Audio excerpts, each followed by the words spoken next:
My name is John Hunter, run Cuestars. I've also created the Cuestars Academy, which is practice routines. What I want to share with you today is the training set I use.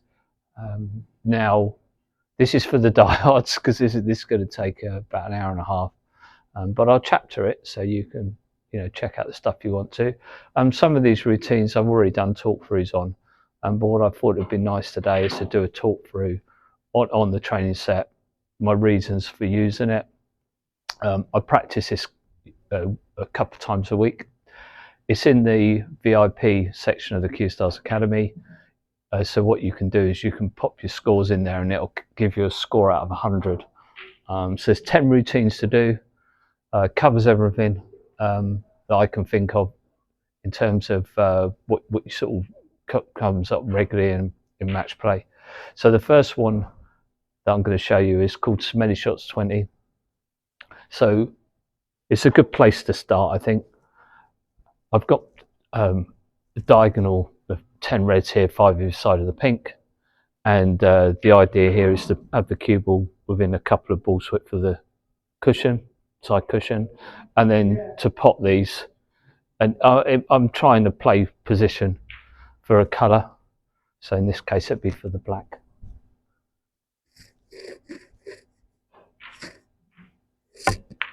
And I think of these, my training set is almost like a round of golf. You're going to have, some bad moments, and you've got to just keep going, keep plugging away. I'll put my average up on the screen just so you can see what I average for this routine, and also I have an average for the whole training set.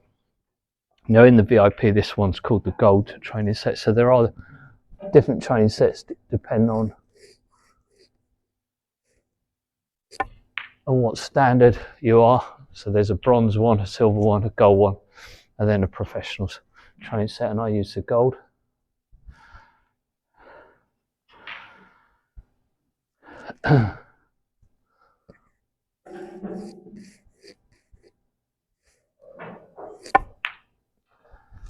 And you'll notice I'm sort of spinning around this clockwise.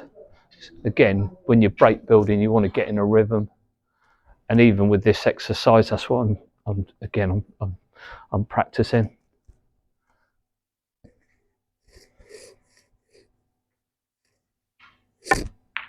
What's the first one? I didn't hit well and I've missed it.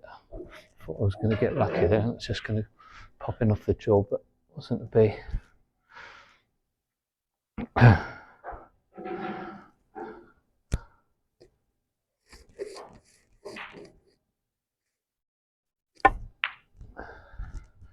So again, if you miss a ball, don't overreact to it. It's if you miss a load in a row, you've got to start sort of analysing maybe your technique, if there's something you could be doing better.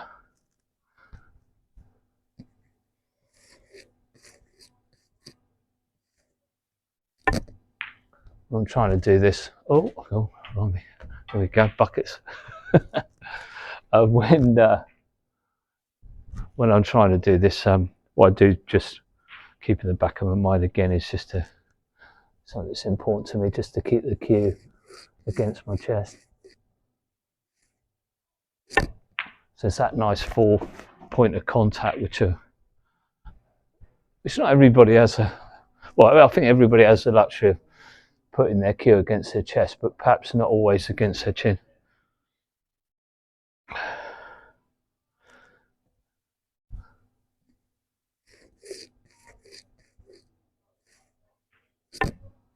You see they get a little bit tougher now because of the distance involved.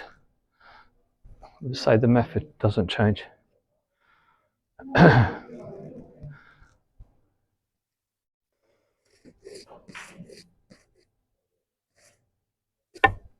It's all about timing, so that wasn't too bad. So I'll just leave this red down here on the cushion, because what I'm going to do now, I'm just going to put these on the other diagonal. I'm going to now play them with the cue ball pinned against the side cushion. So obviously makes his pots now a little bit more difficult.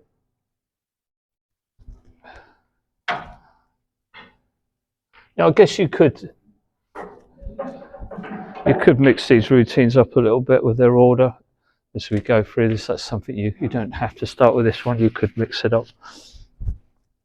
Right, so start on this side of the table this time.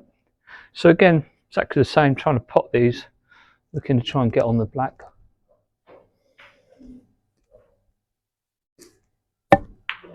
Again, trying to keep that cue nice and close to my body. When I'm playing these shots from tight into the cushion, I'm just trying to sort of hit down on the cue ball. It's almost like a little sort of more pushy stroke, so a little stroke. But most important really with this is you'll find the more you practice it, you'll create a method that suits you. That's something that definitely has happened to me.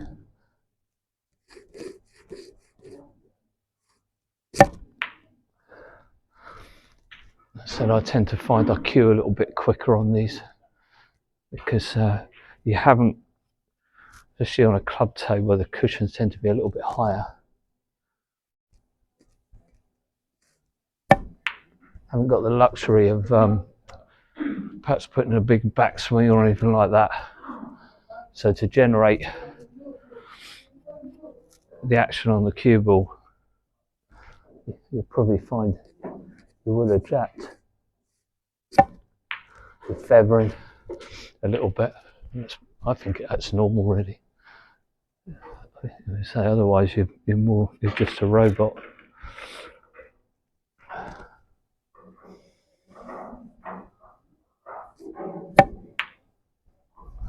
Now, in case you're wondering, using tome chalk, which I find gives me the same grip as triangle, but of course the added benefit, I'm not getting covered in chalk, I'm not spraying chalk all over the table.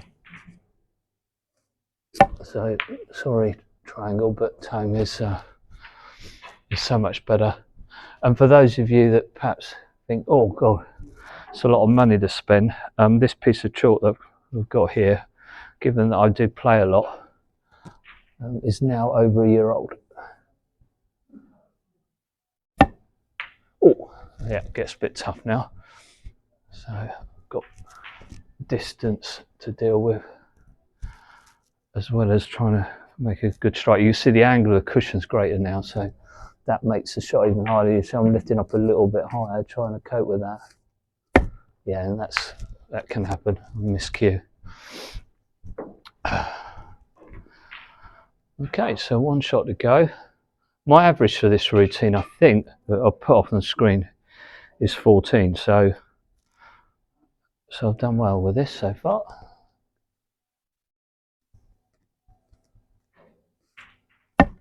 No, can't finish well though. Those are really hard shots, the last couple, especially on this table because the cushions are high. Right then, so, but I'm happy with that. So it's 16. I tend to just, so I'm filming, I would normally pop that in on my phone, but I'm just going to pop it on the scoreboard for today.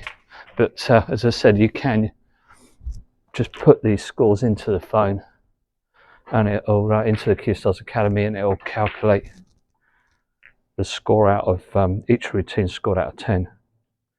So I would have got 8 out of 10 on that one. Right, so we now do a bit of rest play.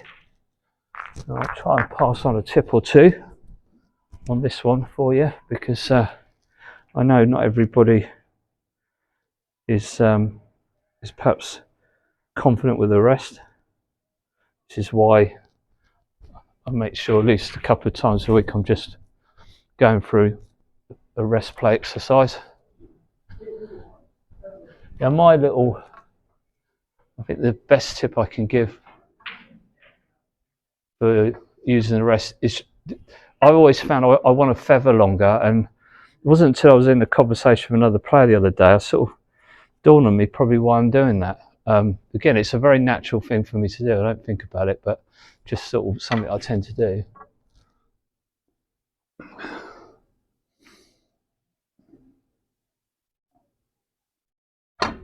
Ooh, not a good start. And the reason for, I think, when I think about it, is when you use the rest in the match, you're picking it every now and then. So you're never really getting into a rhythm with it. So therefore, it just seems logical that you should take a little bit more care, I guess, with your feathering. So you'll just probably take a little bit longer to find that rhythm, that right moment to deliver the cue. So that's a conversation with another player. That's what we felt was going on there. Oh wow! Normally I'm pretty solid with the rest, but not so far. It's probably because I'm talking about it. Again, it's a secret of doing training routine like this. It's just to just keep doing the same sort of process and just wait until you start to just get that timing right. Right, okay.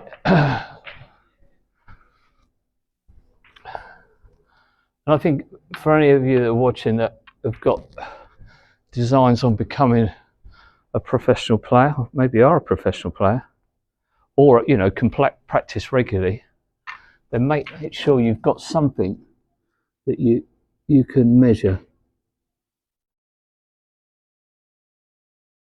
Because without that, you don't know if you're getting better or not, and you don't know if you've prepared well for competitions. You see, for me, I know if my scores on this are around the 70 mark, I've prepared well. I've got myself into good shape, and it don't always mean I'm going to go out there and play well in the tournament. But at least I know that I've done everything that I could have done, and that's always good. It always makes you feel a little bit better about things. Whereas if you cut corners or if you've messed about,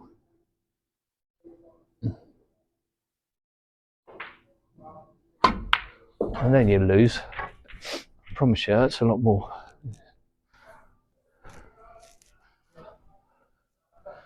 And what this is also doing is building sort of a nice foundation to your game. So what I mean by that is you shouldn't fall apart. You should still play okay.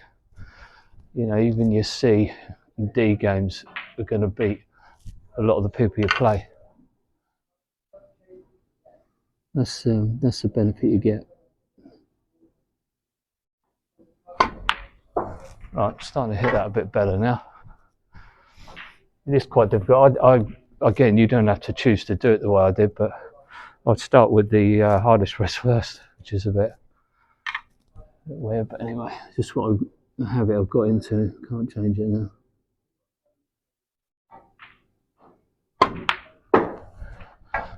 Because most of us snooker players are creatures of habit and routine.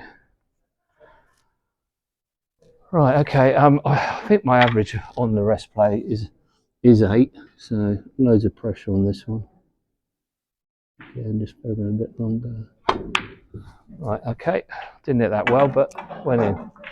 All right, so in the app I would have put in 8 points there, and that's easy enough because it's 8 out of 10. Because every routine gets changed to a score out of 10. Hence, you can get the score out of 100. Right then, just lost my way there. Right, so we got 15 straight reds next.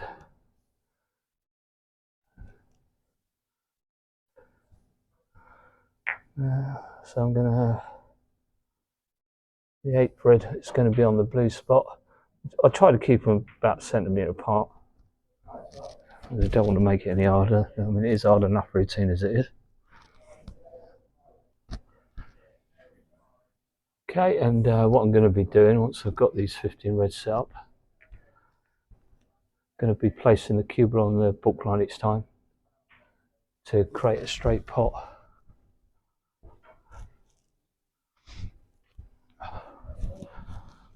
Okay,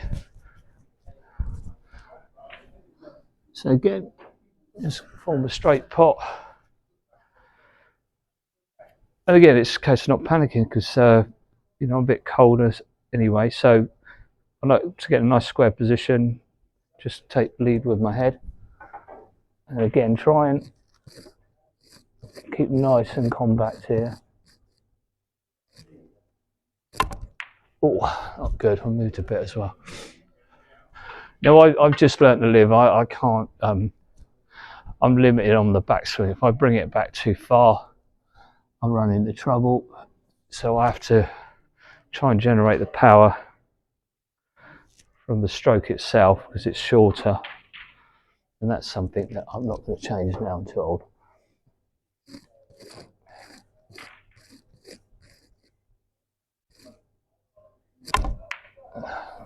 So I do have to cue perhaps a little bit quicker than maybe you'd want to, especially the way professional conditions are now. A lot of the pros, they, as I say, they've got these backswings that come right back to their bridge hand.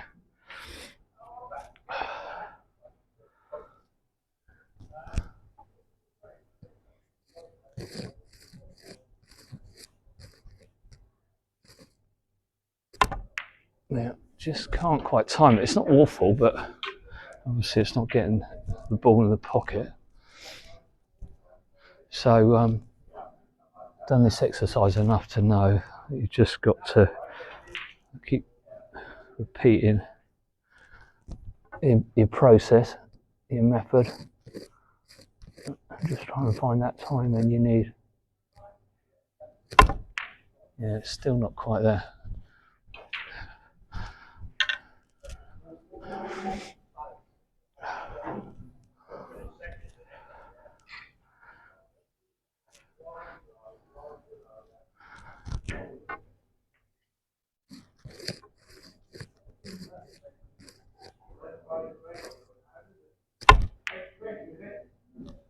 I'm getting closer.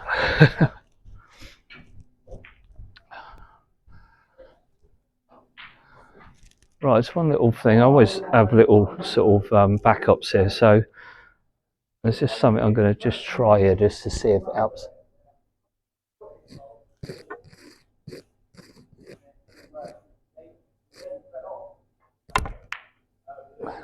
Yeah, I did. Yeah, sometimes I push my front foot, I'm pushing it out, and it just creates a bit of tension, and then don't. So just by just planting it, not fiddling around with it, just gets my balance to be a bit better.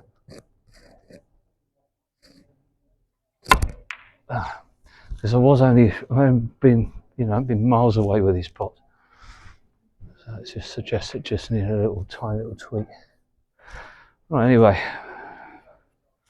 see if I can turn things around here.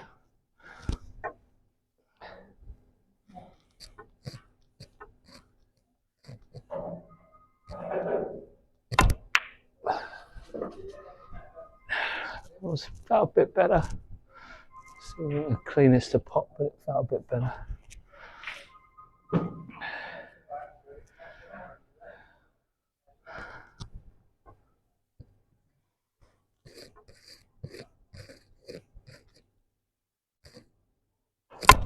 No. That was a bit of a shocker. Now, I'm not a particular believer. I mean, I moved from one side of the table to the other just to actually make this a little bit more of a challenge. Of course, in a game, you're going to be doing that.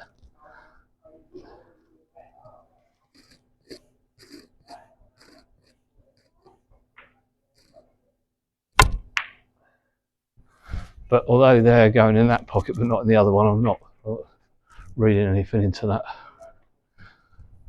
So I'm not thinking, oh, I can't put them in this pocket. Of course I can. And so it's just the same, just got to line things up better, cue better.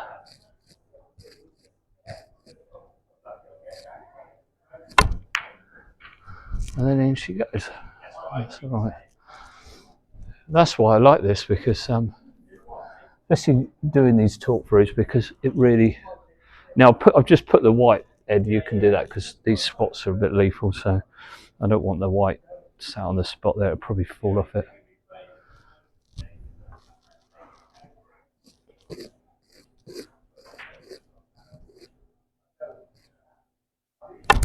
That again, just didn't get the right rhythm there. So it's a bit of a fight, this one.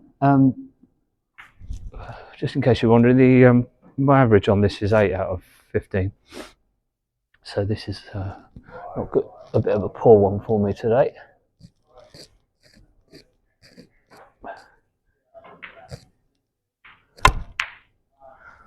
But like I said, just keep battling away, because the reason I'm at 8 is because when I've got days like this, I can still sort of get a few in, even when I'm queuing. Sort of things are just not falling into place well. I can still get something out of it because I don't panic. Right, well the irony here is if I pot this, I'd only be one short of my average anyway. But yeah, yes, that's not bad. So I've got up to 6, this could make 7.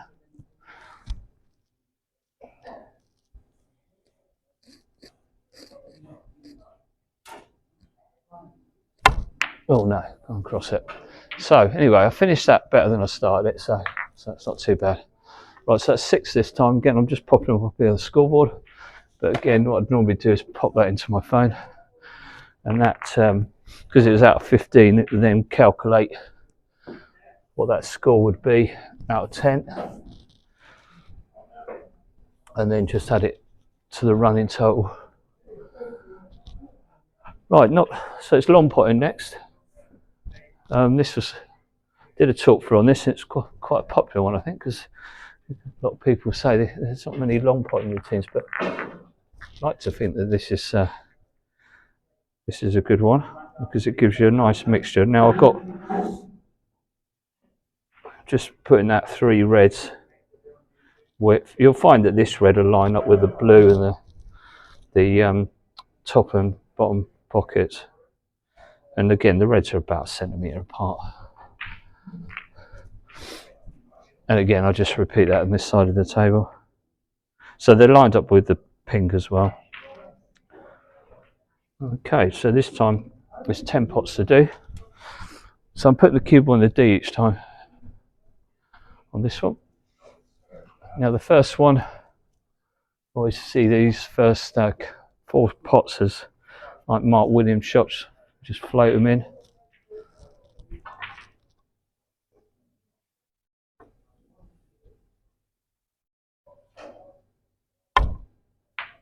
Right, just come across that a little bit, so not a good start. Right, so pop that up there on the cushion again so I know what potted and what I haven't. And again, same shot but just this side of the table. Get a little visualisation of the pot. I'll try and do it.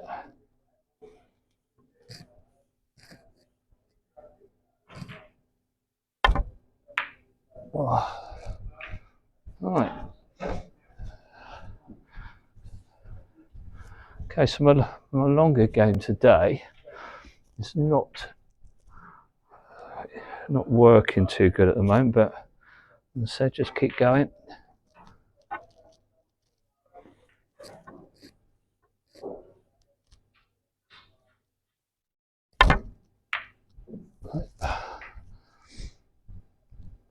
Right. So that same situation again, really, where I'm not doing much wrong. I'm only missing it by a little bit, so it's a matter of waiting.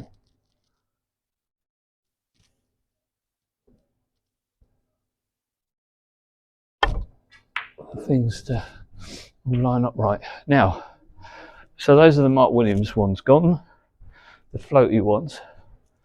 Now I'm just popping the cue ball just inside the brown. I've got a lovely little stun where if I catch it right, it'll just feed the white ball down to the black.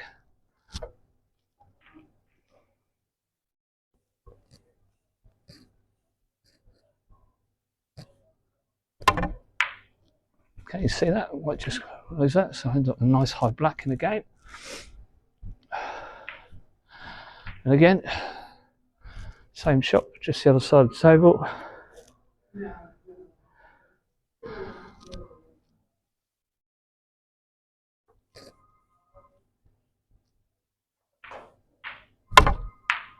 Oh yeah, that was even better. Right, okay, and then same again, this time with the white next to the green. So I've got, you'll find if you've got those reds in the right place, you'll find that you've just got a little bit of angle here. Again, so you can just feed it down towards the black.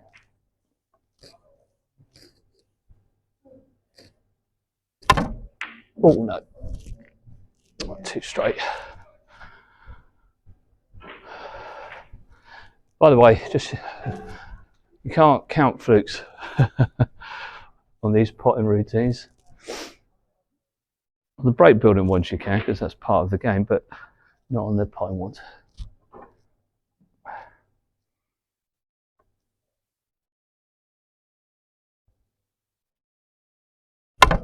Oh no, I didn't feel good on that at all.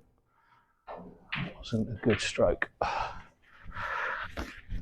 Right, so my average for this routine is 4, which I think is fine.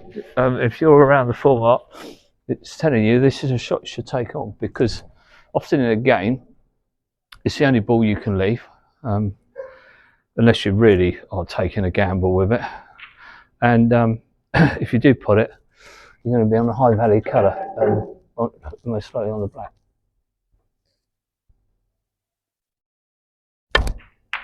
Oh, again, that was close. I'm trying to run this now around 2 cushions. Call this the Ronnie O'Sullivan shot. He won his the World Championship, I think it's 2020. And he was playing Mark Selby in the semi-finals. He played, I think, a couple, at least 1, maybe 2 shots like this.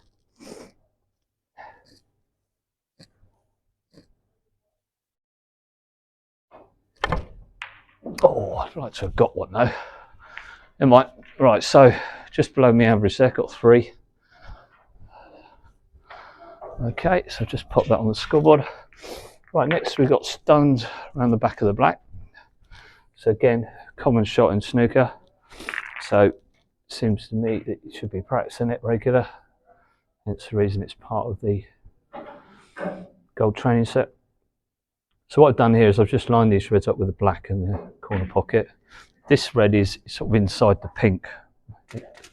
So it's just inside that line a little bit. And then when we've got our cue ball now, we're putting the cue ball behind the baulk line each time on this one. I've got that sort of angle now that I can bring this around the back of the black. Now, you're going to find you're going to need some side spin on these to make these shots work for you. So this side of the table, of course, it's going to be right hand side. And that's it. A bit of a rattly day today. So I'm just going to pop the red down here just so that I know what I've potted again and what I haven't. Right, again, in case it's just not a panic, just play the shots.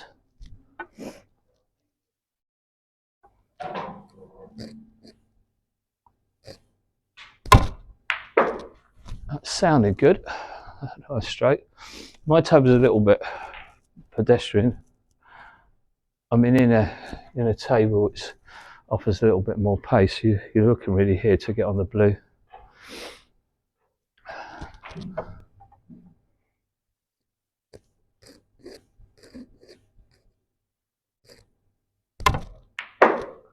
There you go, that was better. You see there's a nice line there to the blue. And you should be backing yourself to try and get on the blue there, really, because these are potable reds. You've got your hand on the table, so you've got to back yourself to make these pots. Oh, again, another rattler. That would probably be the one where you wouldn't want to miss it, because that, you saw they got a double kiss. So there is probably more risk attached to this one than the long point routine just did before this one. Right, so a little bit higher on the cue ball here.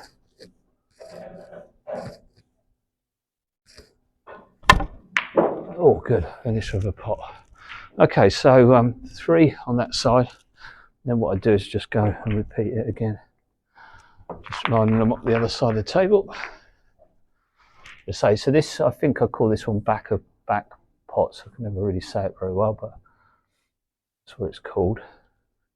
I'm not too sure my average on this one, but I'll pop it up on the screen. So I've got it, let's say it is on in the academy. All right. Okay, so this time, left hand side. So be quite low on the keyboard. I'll get it.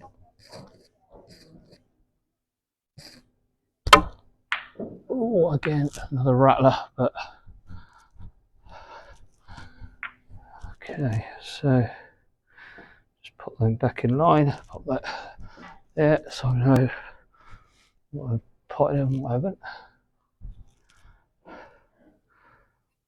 Okay, so again, let's see if I can hit this nice and sweet.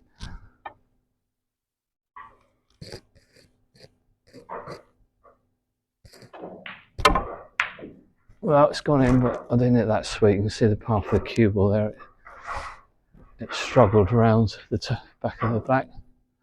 Never mind, see if I can hit this one a bit better.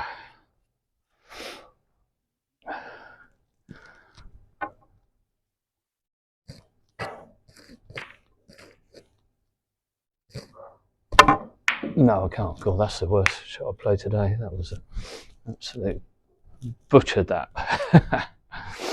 Butchered it. Right, that's best forgotten. Once again, a little bit higher on the cue ball here. I always find that I get to the last couple of races, seem to strike a bit higher. So middle left. That's it. You see that brings that white round. But I am putting that white ball in sort of no man's land, so I do need to just play this a little bit firmer just to try and get it onto the blue.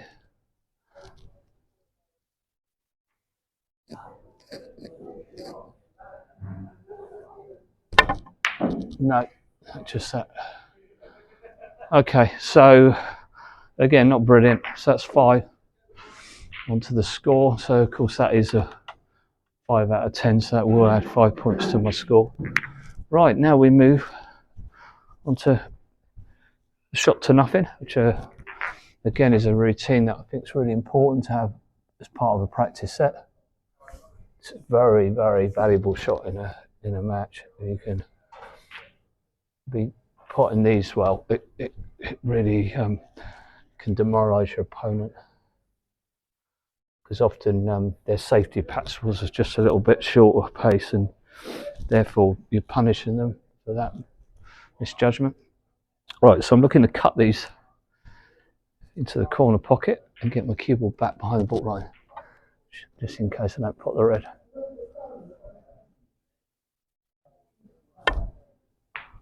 Okay, not a great stroke because I think I'm destined with the green. Well, there you go. I've just given an example there. The very thing you can't afford to do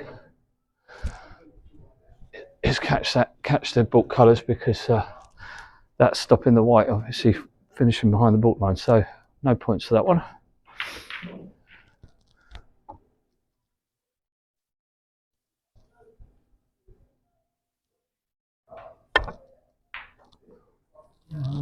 Down a similar line again, aren't I?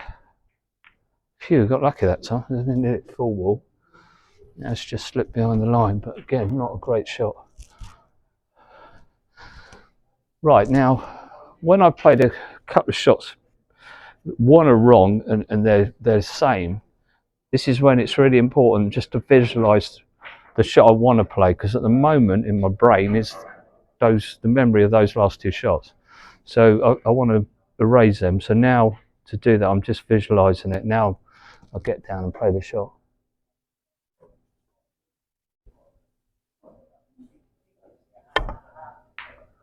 Okay, and that did the trick, didn't it? Okay, so I'm up to 3. So now I just go back to normal, because obviously the last shot I've just played is putting the ball.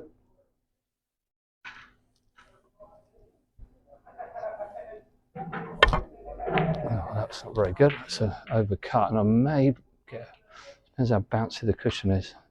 Oh, it tried for me, but I'm okay. Right, and this one then for 5 points, or maybe 6 if I could put it.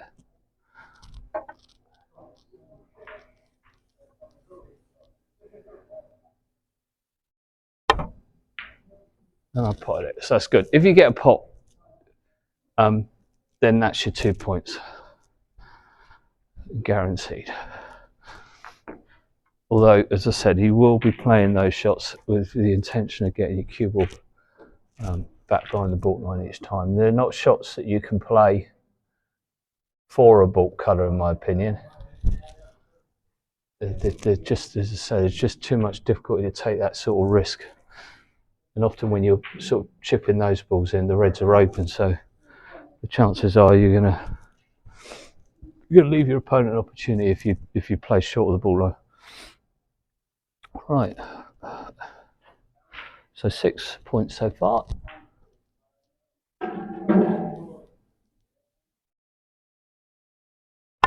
Oh, that don't feel good either. I think I might just have got that back behind the baulk line, but again, not a good strike. 7.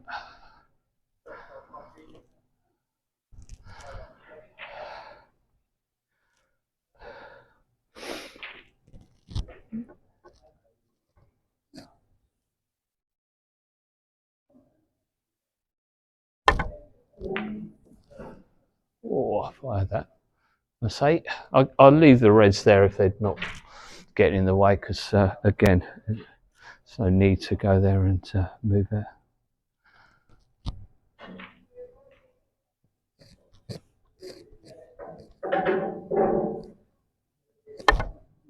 That felt nice. Yeah, that was nice.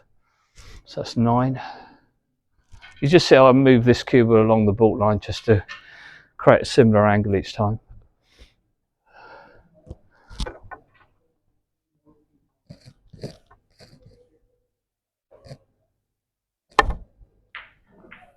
Okay, so 10, 1 to go. So again, I can leave that red because it's not in the way.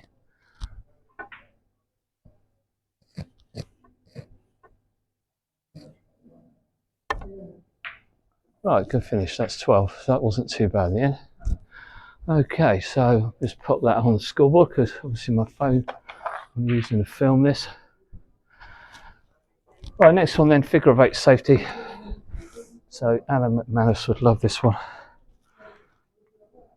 So what I've got here is I've got 3 reds, and then the 4th red is the one that I'm using, and I'm just lining them up with the pink. So I'm just sort of creating that little group of 5 reds that I can flick off and do the figure of 8 safety.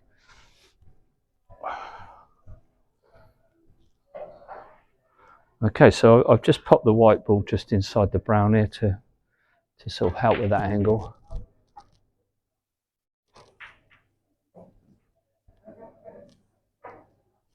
Oh, that's awful. And that's the danger here, because you, especially on the table as it is at the moment, because the cushion's a bit pingy, I've got to nip a lot of side on this. What should I do? I'll just pop that there so I know.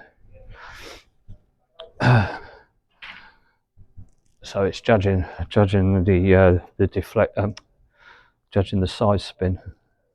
It's the key here.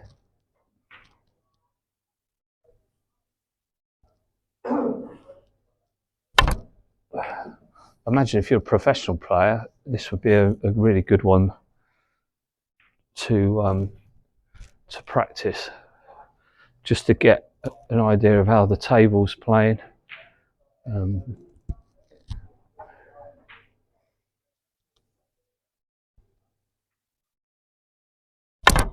Oh, again, just caught it wrong. So it's you get a lot of feedback off a shot like this, just to how the side's reacting on the table that you're about to play on.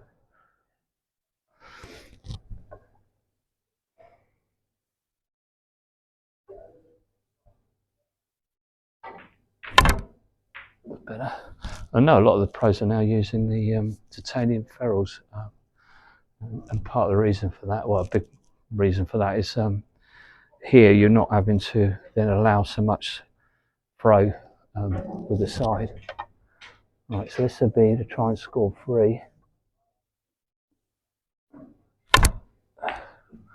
Again, it's a bit too late for me to fiddling around with something like that, which, I mean, the titanium ferrules have been around since when I started playing. So quite why they're suddenly become so popular, I don't know. Maybe it's because of the star tables, but I think for a club player, I don't think there's a lot to be gained from using them, unless you're playing on the star tables on a regular basis. Maybe you could make an argument for switching. Right, okay, I got 3 then. So what I've done is just repeated that. You see, I'll do it so often, I sort of did it without even thinking there. So again, I've got that nice little line of 5 reds that I can use to practice this figure of 8 shot.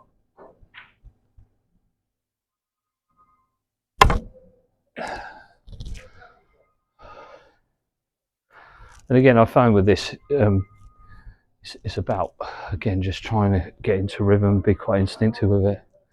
So, yeah, the more you practice something,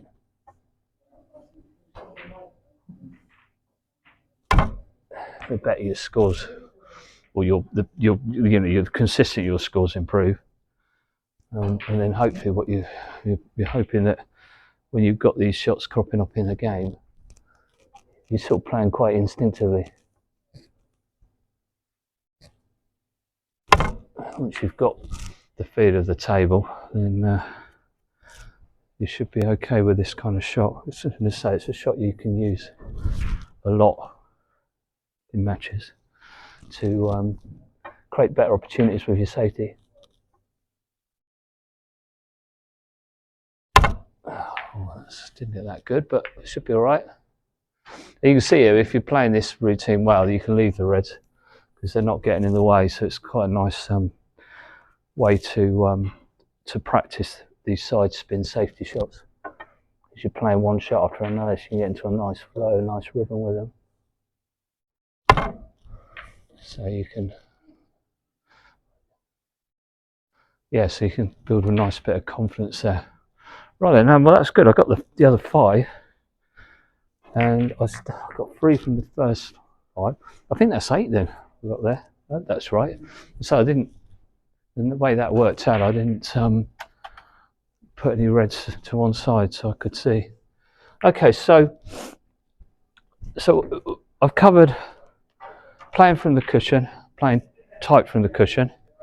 I've done rest play. I've done those reds that you stun early in the game for the blue, which you get. So I've got that sort of distance. Then I've got my long potting.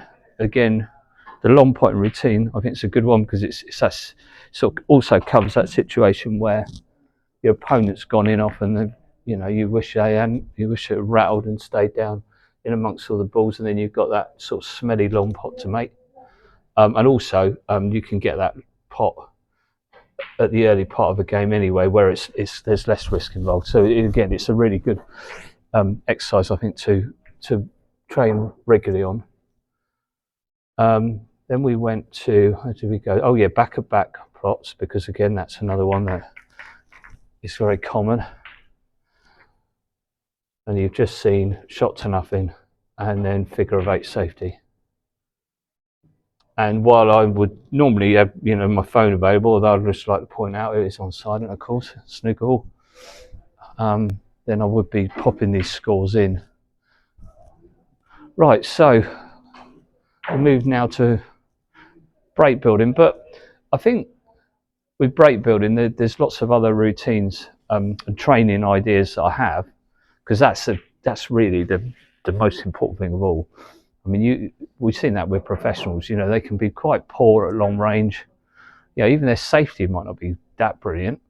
I mean, in Hendry's case, he just went for the tab, and the reason his attacking play was so successful was not because he was really good at potting those balls. It was what followed, the fact that he was such a good break builder. So whenever he got one of these amazing shots, he punished the person he played, and then the person he's playing then is on the back foot thinking, oh, I've got to get my safeties, you know, got to get my white tight on the bottom cushion. So what Hendry did is just put fear in people, and that's your biggest asset as a snooker player. I mean, if you can put fear in your opponents, you know, that's what will always create the most chances. So break building is so important to that, because you're not going to scare your opponent if, you know, you're banging a long ball and then you miss a few shots later, but you will do if you bang a long ball clear, you know, not clear the table, but you win the game. Obviously, if you can clear the table as well, even better. But if you win the game, so this next section of training is only a small part of what I will be working on. I'm going to do 3 tees, and the key thing here is to concentrate, you know, is to keep my concentration, because what happens with these routines is I start off with 10 points and I'm losing a point each time I miss a shot, so on each routine. So I'm going to begin with the tee lineup, and I'm going to try and, my aim is to take the pink with every red. So this first routine I'm working around the pink, okay? So here it goes, and it said if I miss a ball, I've lost one of my points, and but then I do have ball in hand. I can put back any balls that have been knocked around, and then I carry on the break. And the idea is to try and complete this with as many points left as I can. The 10 points, I should say. So this opening shot is even crucial. I don't want to be too low on that. I don't want to end up above the pink there, because immediately then I'm playing my cue ball into a poor area. Ideally, to begin with, I just want to pick off the reds closest to the pink.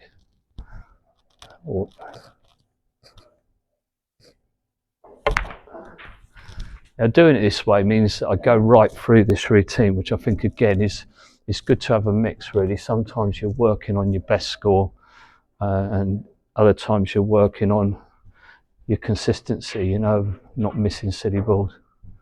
I'm just coming around to this red, because this red I think offers a better line to the pink.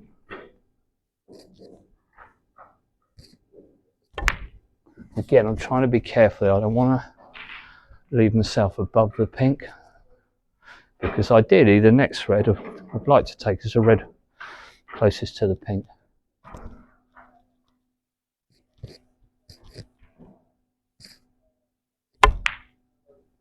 Right, that's all right. Now, I've said this in other videos. My starting point for doing any break building is to try and hit this 10 red, 10 colour point. In this case, it'd be 10 pinks, as easily as I can. So just take the easiest reds. Don't get worried about the outside reds, the red nearest the black. Because if you're doing that in your training, you're going to do that in your matches, and that alone will mean you won't be as successful as you want to be.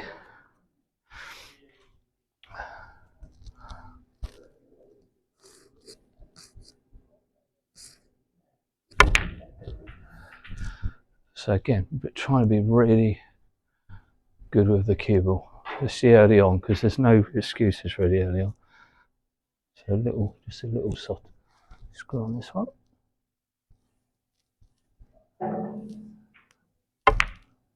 Okay, we pulled that back a little bit further than I meant to. You're seeing that again already. It's just taking that white a little bit further away from the red.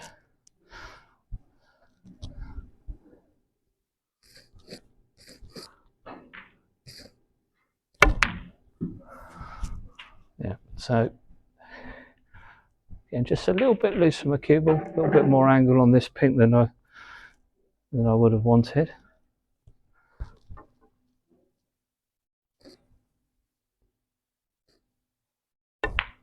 You've got to bear in mind, yeah, you see now my cue ball has gone far away.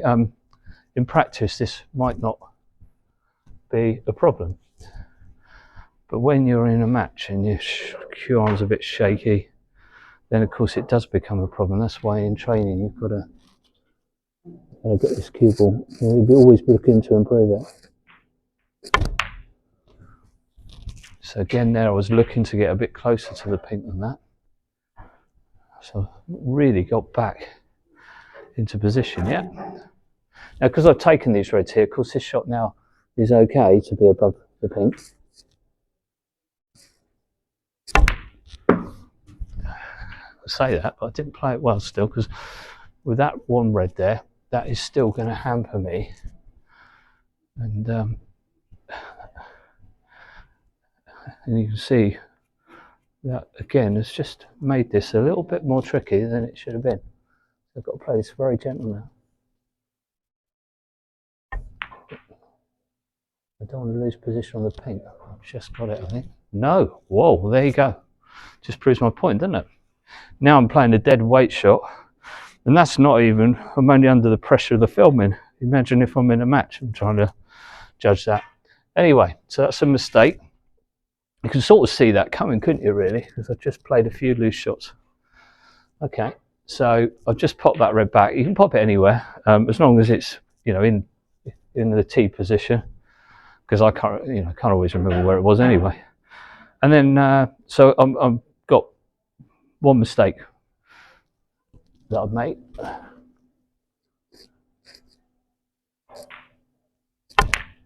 So again, I just have to get back on, you know, trying to get these positional shots right.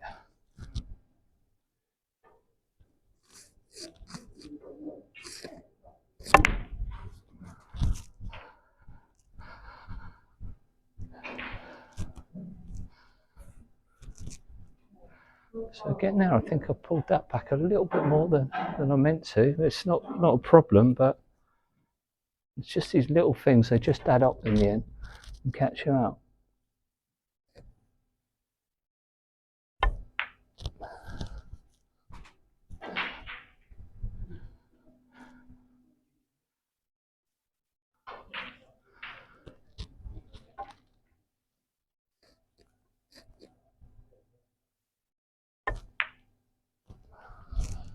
So again, if, you know, don't make that cue ball move any further than you need to. So the easiest red to get on again was this red. There's a pink.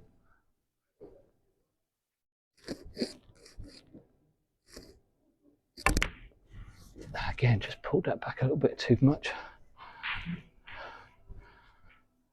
Yeah, so gonna have to go down for the two reds now by the black.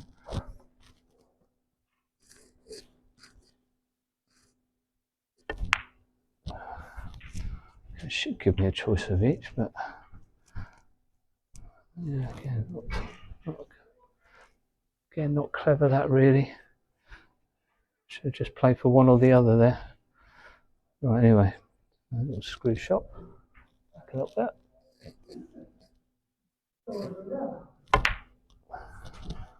As I said, I've just got, again, I've got that cue ball a little bit further away from the pink than I would have wanted. I've left the right angle here. So just a middle ball punch, which is nice. It was the positive. So I got the angle right, although the cue ball had to be a little bit further from the pink. Right, so I'm quite straight on this, but not too bad. Punch this out again. So,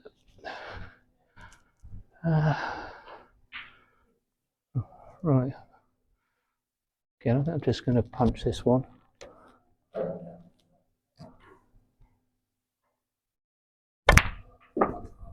Oh, again, that was a bit poor. So I didn't pop the pink cleanly. So again, I just changed the path of the cube a little bit. Right, I think I'm going to come for a second cushion here because these are pinging the rail. So I'm going to just have a tiny little bit of side on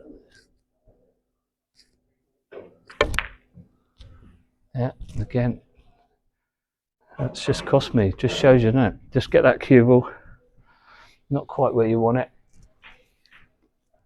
Amazing how the damage it can do. So that's 2 mistakes now.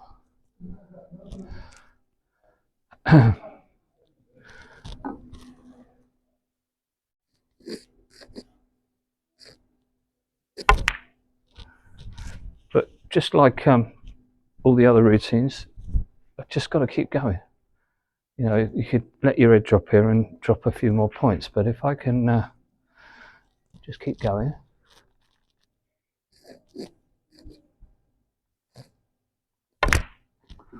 And finish the job off without any more mistakes, then that wouldn't be too bad.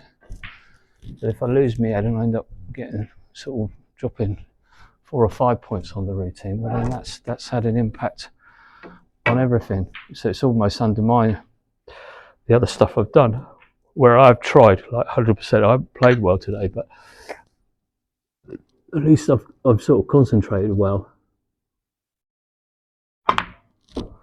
So that's the reason you've got to try and stay at 100% all the way through the 10 routines.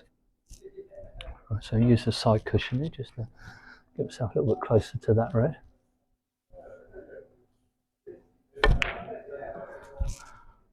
Yeah, again, just misjudged that a little bit, so I wanted to be a little low on the red. I'm just above it. It's not too bad though. Okay, I'll just pull this back a little bit. It's the easiest way, shortest route. Could of course run that round 2 cushions, but the cube was travelling a long way, so this was the easiest way. So again, just a little plain baller in the middle.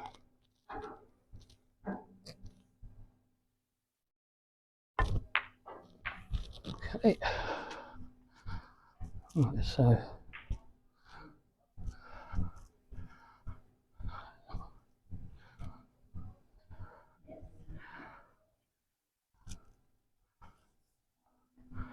okay, I've got a decision to make here. I can play this like a little soft stun. Yeah, I think that's okay, and just stay this side of the pink. Just try and land low on the pink. Or again, because I've overcut it, the cubal's travelled further. It's not as bad as I thought. So again, just to screw down, just a little bit of visualisation down here, possibly.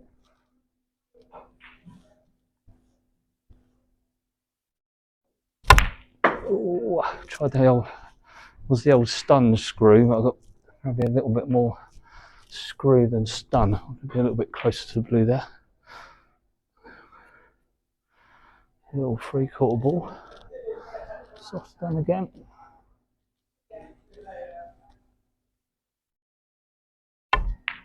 Again, not a nice shot to play when you're under pressure, to be honest. It's a half hit shot, you don't really blast it.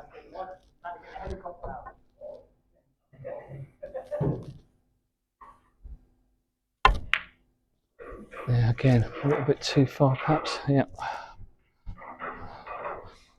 No, I'm okay.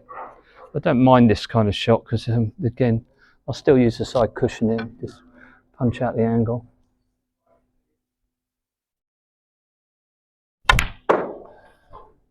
Still think that's a better way to play it than screw up, because if you screw up, well, you can screw up, literally, get the wrong side of the blue. Just a tiny little bit of right on this, just to straighten it. off this cushion. That's it. Just see there, it just brought the right white cube up in a straight line. Just means I should finish better on the pink. Right, so I've got a decision to make here. The cloth's quite worn, so trying to do a grippy screw on this is not a good idea. So I'm just going to pull this white ball off the side cushion. Again, I can make a cleaner stroke on it. Yeah, and again, you can see that's a nice line down to the black, so definitely the right shot to play on that one.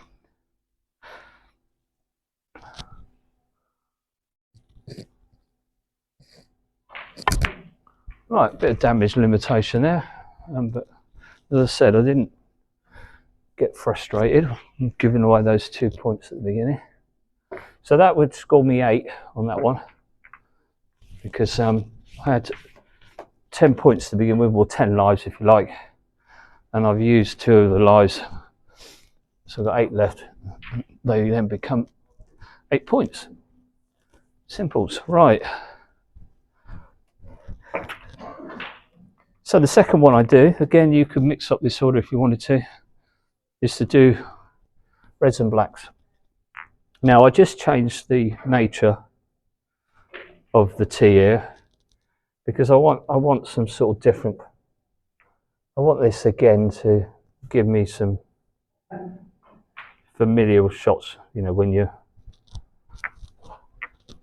taking reds and blacks. So the traditional sort of normal place to put the reds doesn't lend itself well to playing those shots. So what I've got now is I've got 4 reds either side of the pink. I've got 2 below the black. And you just got to be careful that these reds, you want these reds to pot in the middles. And I've just got these couple of reds down here below the black.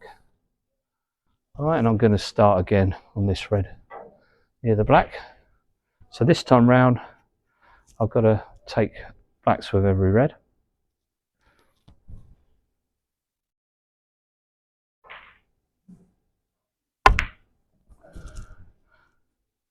Now again here, I'm going to play for two options because I'm going to screw, and if I fall nicely on this red, I might choose to take it.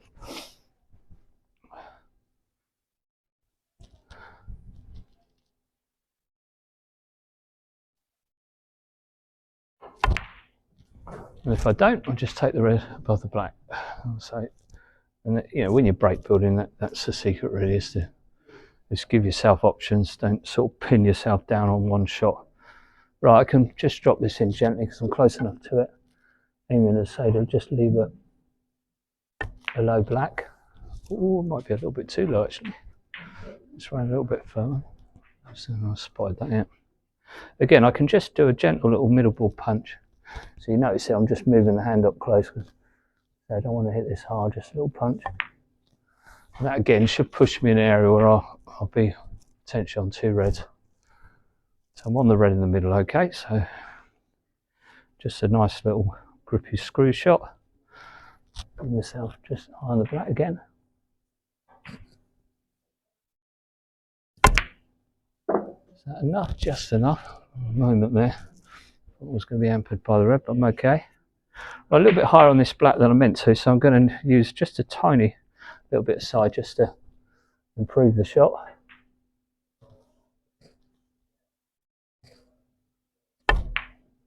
Right, again, that's not good though. Hit that, really underhit that. Bit of a pokey one. Right, that's so bad. It's actually, I don't know if I could have put the cube in the worst place there. Oh, I don't know where that came from. That was like proper dopey. Okay, got to find an escape route. Can't really see one at the moment. This red's too thin. Hold for the black. Right, so this one's got to go in the corner, or I'll drop this red in the middle. I think I'll go for this red in the middle. So if I do pot it, I know I'm on the black. But what a horrible shot to leave. Cut it, yeah. What a mess that was. Just one, what do they call it, a brain fart. Okay, so I can pop that one there. Right, so that's 1 point just chucked away. Right, anyway, again, just got to get back on it, forget that. Of course, if you miss a colour, it's a colour that you would then next play. Right, so my plan here is leave a straight black and just play for the red below it, and that's okay.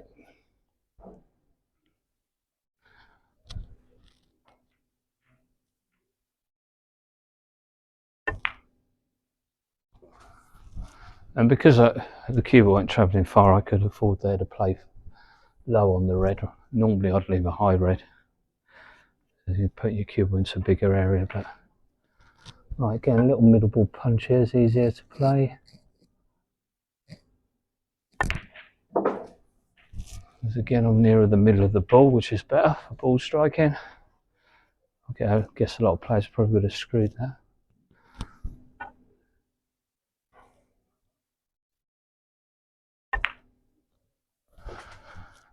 And you'll notice my backhand will move around. You say, it's judging by the nature of the shots I'm playing, especially when you're break building, you've got to play a lot of these touch shots. Right, I think I'd be wiser here just to pull this one back and leave a high black.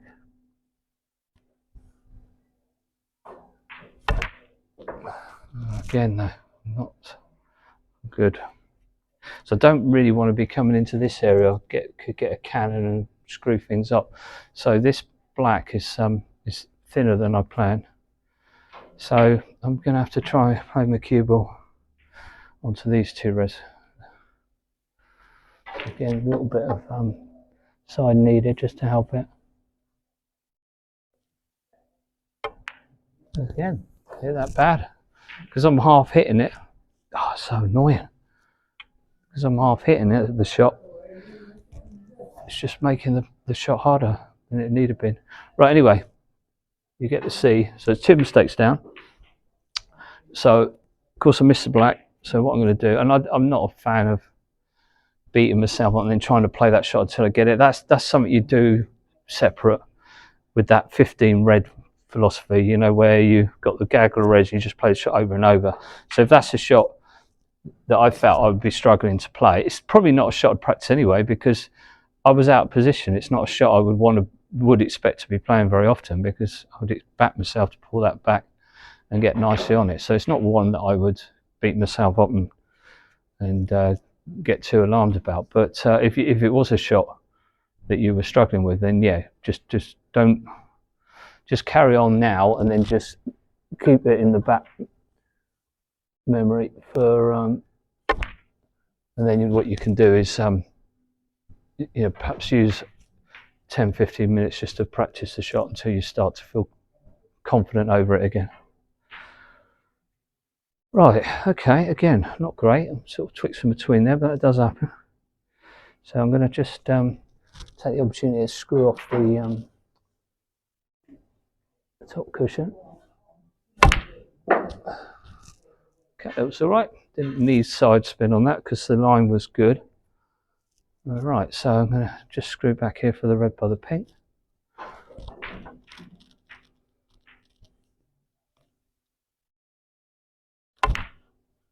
Okay, let's overcook that a bit. Right, well this one's straight enough this time just to put it back. Don't need to use the top cushion this time.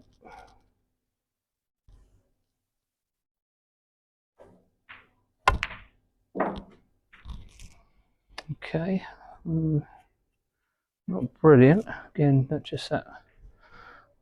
But again, I've got the red below the pink, so it's the shortest route. The angle's good to get to it, so that's the shot I'm going to play. Oh, again, I overcooked it. Oh, that was one time I really didn't want to overcook it, so I'm playing a cannon off the other red. I can't really be sure where that's going to go. I mean, it's looking like if I hit it really sweet, I could flick that red and come back in this direction. But I'm just looking to see what other options I've got. I think I'll take this one because this one I'm going to be on the black when I put the red. Oh, it's turning. Whoa.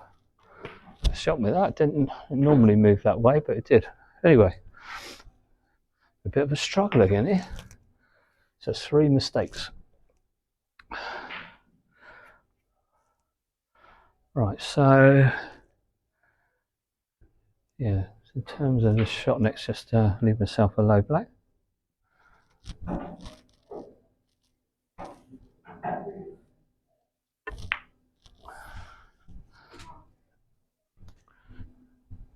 Yeah, snooker's a funny game. Just the last couple of weeks, everything is a battle, and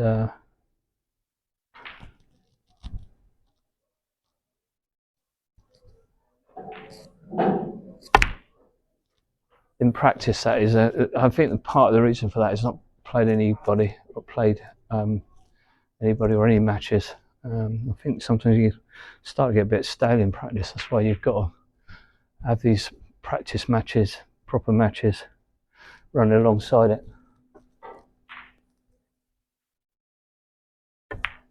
And sometimes a lot of the things you do in training become so straightforward that you almost mentally start sort of cutting corners. I think that's where I'm at the moment.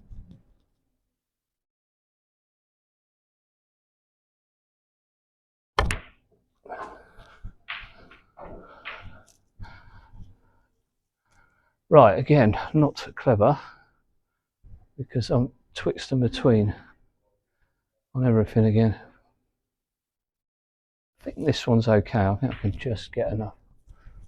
I was just saying that. Let's assume it goes. It don't go. Good job I looked at that.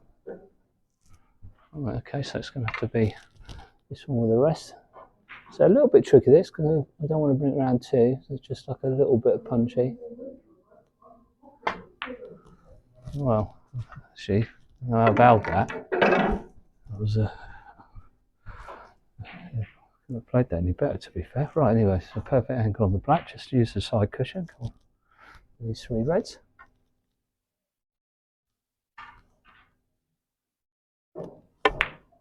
Again, I've clobbered it. Well, it should still be on the red below the pink, but right. So this one's okay. So nice sort of natural path to the black, or a little hardball red. Centre of the ball. Yep, that was okay. Don't have to do anything with that. I've got to be a little bit careful here because the pink's really sort of blocking the path. So I think again, I'll just play for this red in the middle. Just bring the white into this area. It should give me a shot. Either of these 2 reds.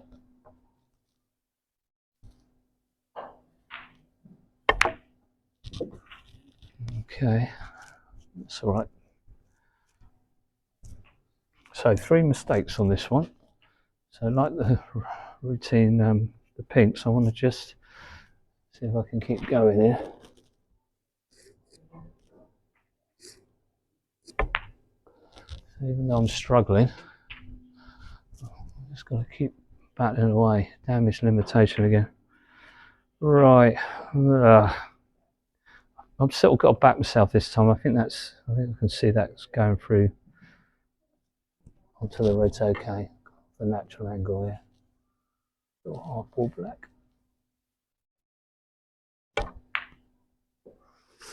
Again, it was a bit pushy, but I was right about the path of it. It was a good path. So I'm okay. So again, just drop this in for a high black. It's 8Q and like this is always a little bit weird. It's all right if you just pop a ball in like that, but if you're playing anything more, you need to get the extension out. Again, I could play for the middle in here. I've got more room to play up above the red, but equally I could play for that in the middle as well. I think the middle looks the best option. Yeah, just above centre. Just use the natural path again here. Again, seemed to be the best line. Got me close to the red, so I'm happy with that. Okay, yeah, play the other side of the table there and try and leave myself a 3/4 ball black. Low black, that is.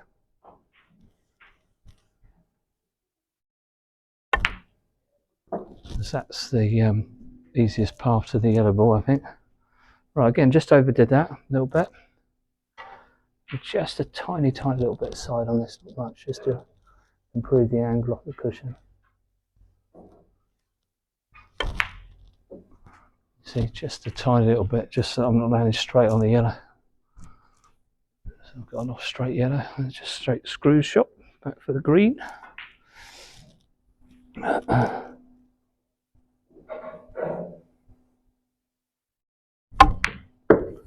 Oh, already not hitting the ball good at the moment.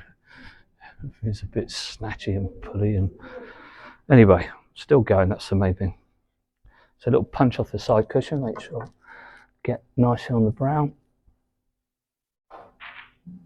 Again, just a little light middle ball punch. Okay, yeah, that's the right position on the brown. Always using that side cushion.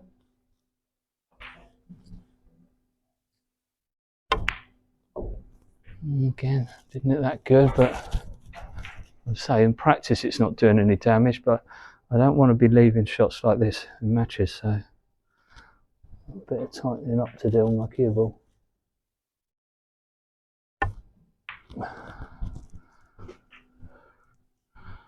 Right, this time I've got a nice little 3/4 ball stun across for the black.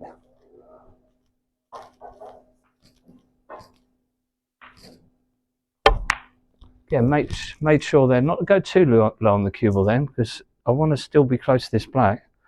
Because again, I don't want not be able to get my hand on the table in a match. Okay, a bit messy, but that time I lost 3 of the 10 points, so I finished with a score of 7 on that one. So just 1 to go. So fair play to any of you still watching. But you know, hopefully this will inspire you to create your own training set, maybe, or you know, you'd be welcome to use this one, of course. Say whatever you create, you know, try and create something that you score out of 100. It just sounds better, doesn't it? And then you can just keep a track of it. Right, so I'm back to setting up the tee in a sort of more normal fashion. I'm just spreading these rails out a little bit more, because what I'm now making myself do is clear the table, taking blues and Baulk colours. So I won't be potting the pink and black until I'm clearing the colours at the end. And this is a really good test, because you've got to get the right side of the blue.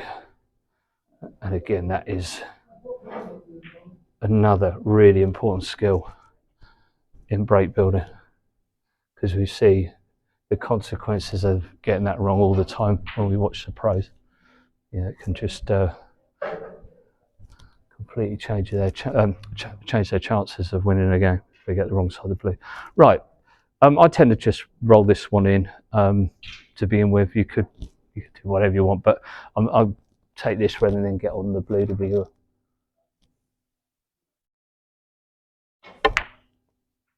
And it's important I get the right side of the blue. Just think I'm short on that. Never mind, it's not the end of the world, but a bit sloppy.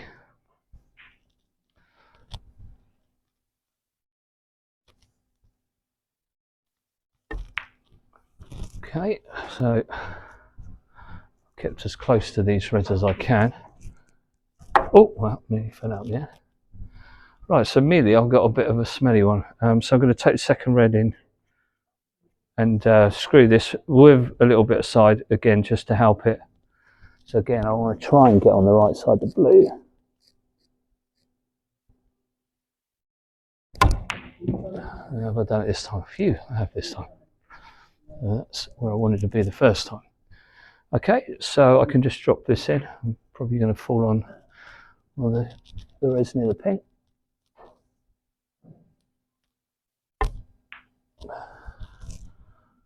Okay. So one of the red's close to the pink too straight. The other one offers the best angle. Again, just a tiny little bit side, not much, just to help feed it down.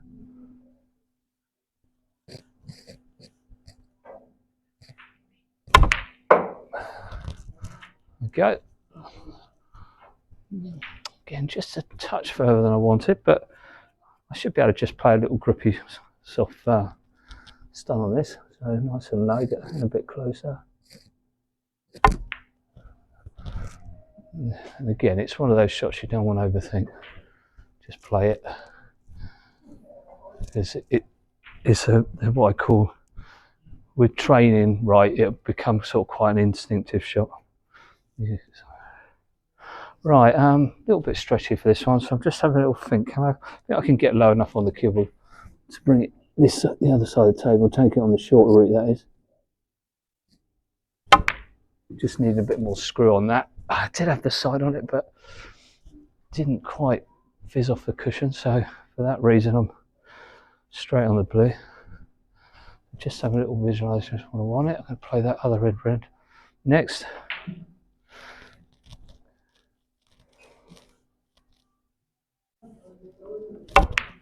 Of course, with this routine, you're very quickly and have the luxury of picking off the low fruit, the easy stuff. Invariably, you are taking on some tough pots early on, unless your cue ball's immaculate. Okay, so I'm going to bring this white ball back to sort of where it is now, sort of in that sort of area. So again, I'm going to need some side to help with that. Not too much, just a little bit. Oh, just overcut it, and you can see there, I've lost my cue ball. Right, now I've bumped a few balls. That's actually quite handy. I can move those two. And those two, actually, they've all been knocked offline. So I'm a mistake down. Right, just going to spread them out like that. That's all right. Yeah, it was the red I missed, so I'm going to again just take, I think I'll take this one, be a bit cheeky, take this one. Then I've got ball in hand and play for the blue. So drop to point.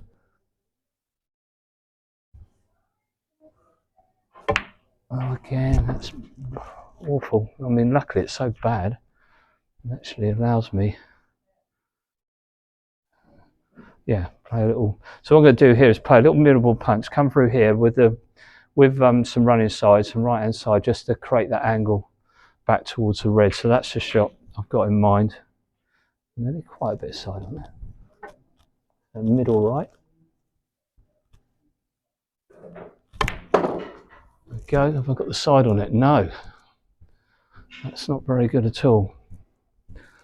Felt good off the cue, but didn't get the side spin, wasn't brave enough. Right, so immediately I've paid the price for that awful first shot. Right. Not a lot I can do here, just leave the blue. I'm going to end up with a long blue here. I can't really get back.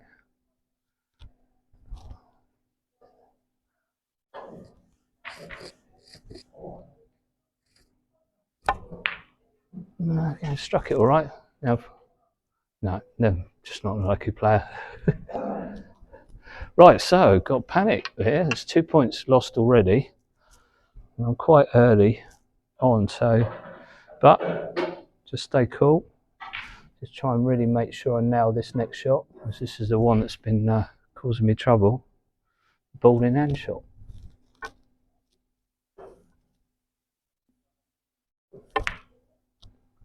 Right, okay, that's got it right that time.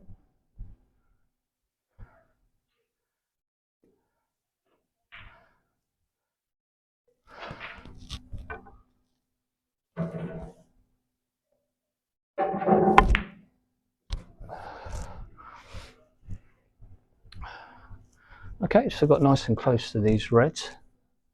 Now that angle's not a good one really. I certainly couldn't use the side cushion there. I think it's still the shot I played, because the other one's a little bit too thin, but okay, it just shows you can land twixt in between. So again, I've gone for the old stun screw, but it's so easy to get the balance of that shot wrong, which I have. For that reason, now I'm left with this green. I'm just all I can do is just screw the cue ball back down the table. Brown, yeah, brown, I'm reaching too much to play that. So yeah, ball shot again.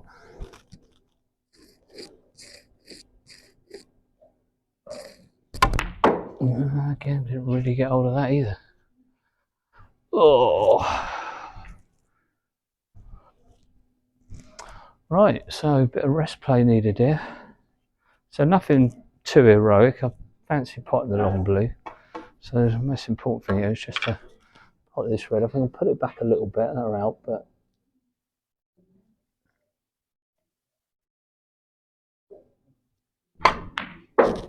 yeah, that's good. Isn't that good?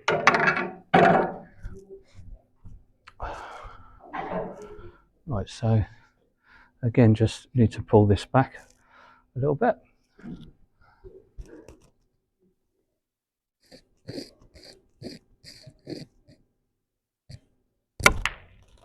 Wow, I got all of that too much, but no harm done. Right, so a couple of good pots there. Just kept me in with a bit of hope of getting a half decent score. Now, again, I've landed just wrong on this one, so I'm going to have to screw this off the side cushion. I'll be looking at long blue again, I'm afraid.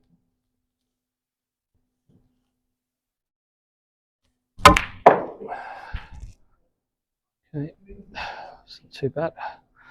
So see if I can get this one, play this one better. So again, just a screw shot.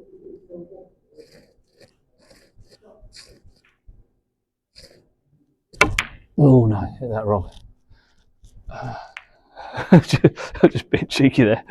Just for a moment there, I thought it might just go in off that other red. Right, so that's 3 mistakes. I'm on the blue or Baulk colours for this next shot, so I'm going to just leave myself nicely on the blue. A little stun down with the reds.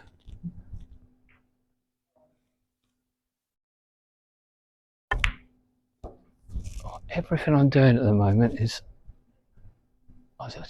not flowing or feeling right. But I've just got to keep going. Right, again here I could try and screw this down, but I think I'll screw it and leave the blue into the green pocket. I think it's the best option.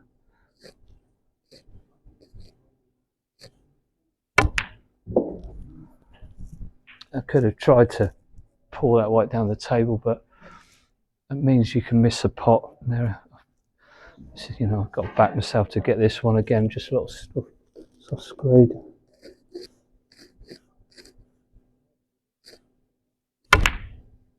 Again, didn't hit it well because of that. Nearly lost the cue ball.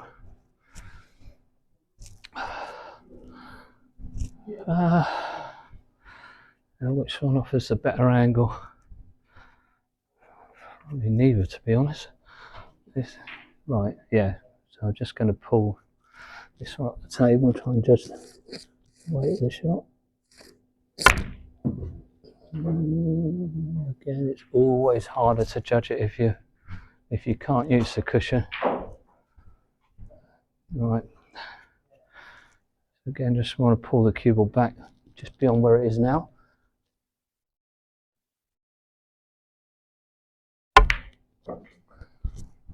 Yep, I wanted to needed an angle on that outside red eye, and also I've got the 2 reds below the pink as a backup.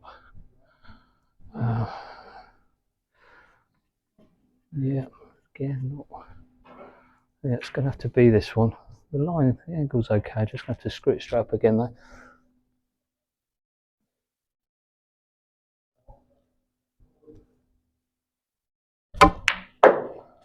Right, finally I nailed something. Okay, so just play that into an area. I should have a shot at all these 3 reds. And just a little gentle middle ball punch. Again, let's lost that cue ball.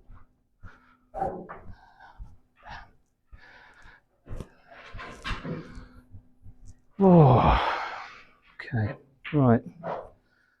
don't really want to take that outside red, so I'm looking at this one. Again, I've got to hit this screw shot well. I'm going to get the right side of the blue.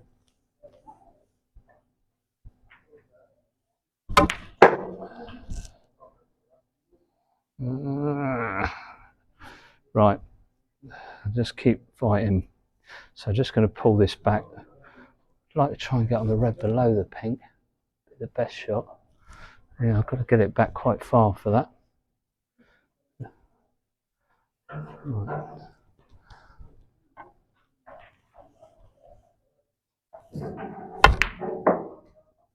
I'm not sure that's enough. Okay, so 3 mistakes.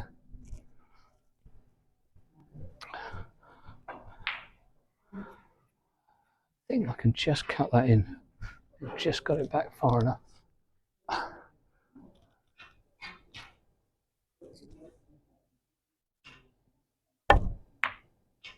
Yeah, it has.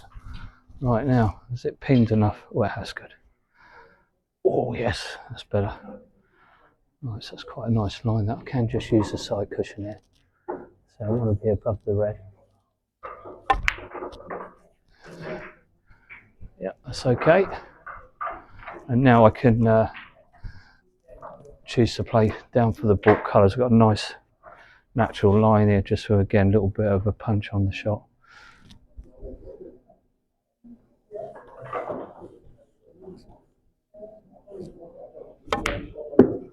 Yeah, you see that lovely line down to get out the Baulk colours, although if I hit it hard enough, yeah, I'd like to just have gone a little bit further, but it's not too bad. It's quite a nice line on this green.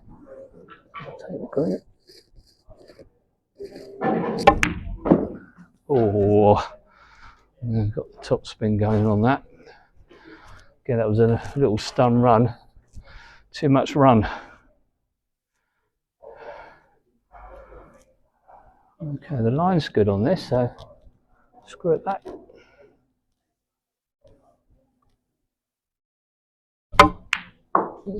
Yep, sort of found a way there.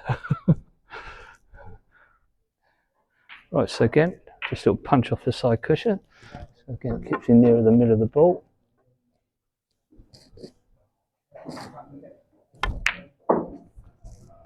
Again, just kind of got that white a bit closer to the brown.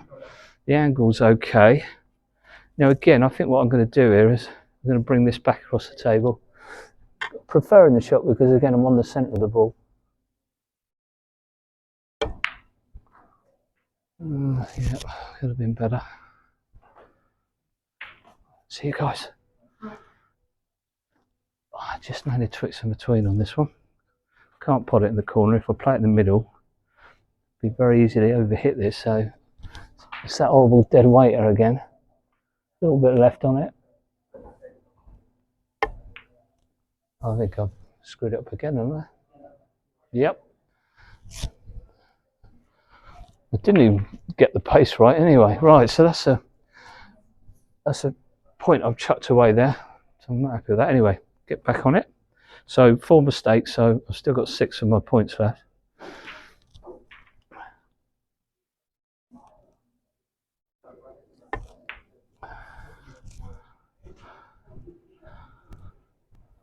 Right, a little bit higher on that than I meant to, so I will have to use the top cushion here.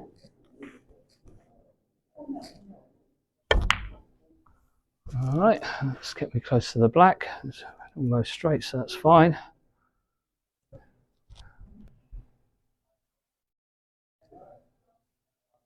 There we go. So 10 lives I started with, ended up with 6 lives left, so that's 6 points. Okay, so it'll come up on the screen what I scored out of 100, and some earlier I would have put in what my average is, so you sort of can see how it compares. I hope you enjoyed watching me go through that, and I do plan to get a lot of the sites to have a go. Just be interested, fascinated to see what he scores at it. So we'll let him have a little run through that if he's happy to. So if you're enjoying these videos, please give them a thumbs up. And if you haven't done so already, please subscribe to the Cuestars YouTube channel. It costs you nothing, but it makes a massive difference to Cuestars and what we're trying to do. Anyway, I'll see you in another one of these videos very soon. Take care. Bye.